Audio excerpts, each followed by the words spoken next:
Hello, it's good to see you again. Krabby's happy to see you too. I didn't have an intro planned, so I guess we can do something with the head crab, right? This one's dead anyway. Oh no, wait, he's not dead.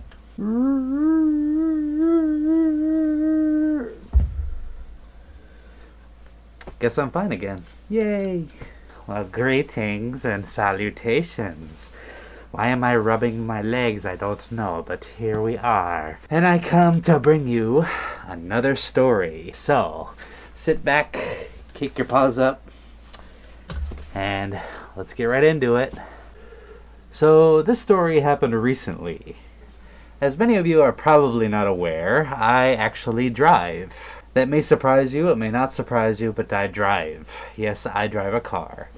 I also drive other things, but just for this story, I will tell you that I do indeed drive a car. On this particular day, I had scheduled an appointment to take my car in to see the car physician, a mechanic, or a nerd who knows a lot about things that make a whirring sound and wheels that spin and pistons that fire, and I know nothing about cars. So my car needed a dark bitter syrup replacement. An oil change. That's what my car needed, an oil change. And the spinny wheels needed to be swapped with one another, also known as a tire rotation. I had driven my car to this establishment, to the car physician, to get these two things well and done. Unbeknownst to the bunnies in my brain, which are often dumb and stupid and thinking about other things like fluffy stuff and food and video games, I didn't think ahead to the fact that I would be sitting there for the better part of an hour. So I thought, what would be the harm in taking a nice little stroll? A nice little pitter-pat. Go on some walkies. A little 1.5 foot apart tango. Well, lucky for me, there happened to be a walkie track, a 1.5 foot gate tango track, also known as a jogging track or a walking track, around this establishment nearby. So I get on this trail, and I'm walking. I'm doing a stroll. I'm doing the pitter-patter, and I'm dancing. And people are looking at me. They see a giant red kitty fox walking down the stroll path and wondering, what is he on, and where can I get some? I should mention that today in particular, this day in particular, was rather cold, and it was also rainy at the same time. So little trickles and droplets falling from the sky right onto the poor sod's glasses and hair and hat and hoodie. But honestly, I didn't seem to mind it too much. In fact, I didn't even realize that it was raining until about maybe 100 feet into the walk. Got my little earphones in, and I'm just, doing one of these numbers. Up and down the strolly paths, smelling the dead flowers that are on the way because it's wintertime. But they're flowers nonetheless. So at this point, it was about 30 minutes into the walk. Really, really long trail, might I add. And then, all of a sudden, waboom! And everybody knows that waboom feeling.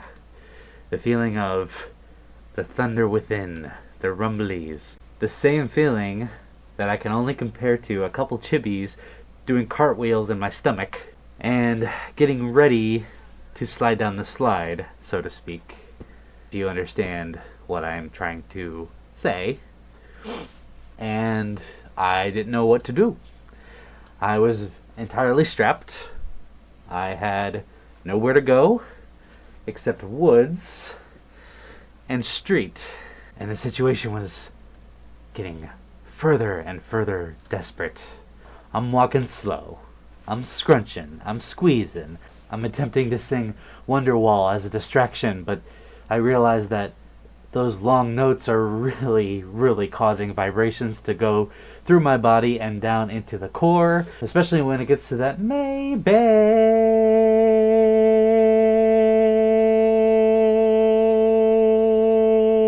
Not good for the tum-tum. This is where I have to make a decision. And that decision was only one thing. Stay the course and pray that there is something in front of me to save me.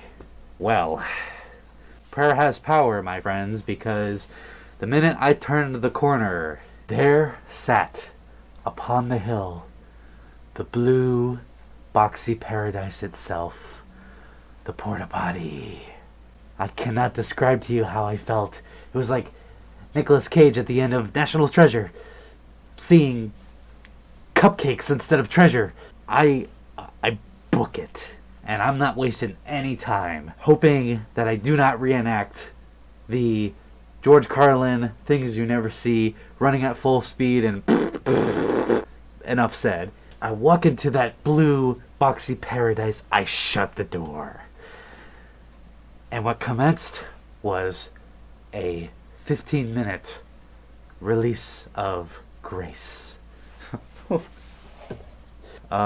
Conclusion to a journey, shall we say. And I'm sitting there like this. And I'm playing on my phone in loud mode because there's nobody around. I was in the post-production, and I decided, hey, no one's around. I'm not doing much at all. I'm still waiting on my ride to get all buttoned up and bandaged and everything. What's stopping me from staying in here for as long as I need to? Fully pantsed, I might add, just so you won't think I'm weird or anything. And probably on my third life hacks video, I suddenly hear what sounds like my worst nightmare. I hear the subtle little sounds of gravel crunching. The fear becomes more real when I suddenly hear a car door slam. Very, very nearby. And then what happened next is something that I should not have done, but I did it anyway. I stand up, quiet-like, and I mosey on over to the door, which, by the way, is still locked. The latch is still clipped into place. And all I do is I stand there, just like this. And I decide to open my eyes a little bit wider than normal. And just to be nice, neighborly, and friendly, I smile. Very big. The dude's on the other end kind of like this. Anybody in there? Not me. The next thing I knew, the door was ripped open past its hinges. I'm pretty sure I heard the lock fly off and hit the floor. This guy, who was right outside the door, who saw my wide eyes, my little smile, my shrugged shoulders, he didn't find it to be very neighborly. And I swear, this is how he reacted. Slams the door in my face. I don't move.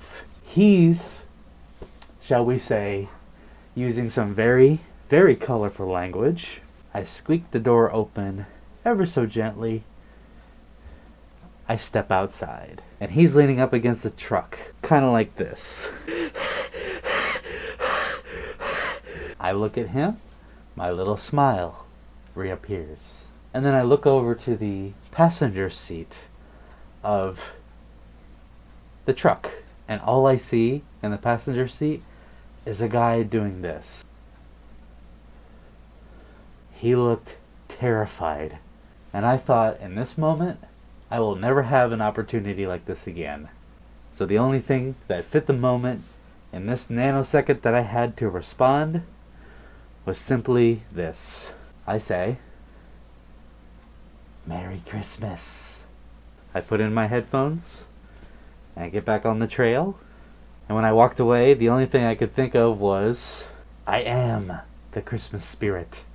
And I don't know why I thought this. Maybe I thought of it as a victory, and the only way that I could appropriately fit the ghostly scenario. I should mention that the minute that I left, his buddy in the passenger side just bursts out laughing. Like he is completely and lost in his humor. He cannot believe what just happened. And I could tell it was kind of a scary, nervous laugh because it was kind of like a. And from there, I walked back to the mechanic, got in my car. They had just finished it right when I got back, and I drove home. I never saw those guys again after that. Either way, I hope they're doing well, and I hope they find success, and I hope they tell this story for the rest of their lives.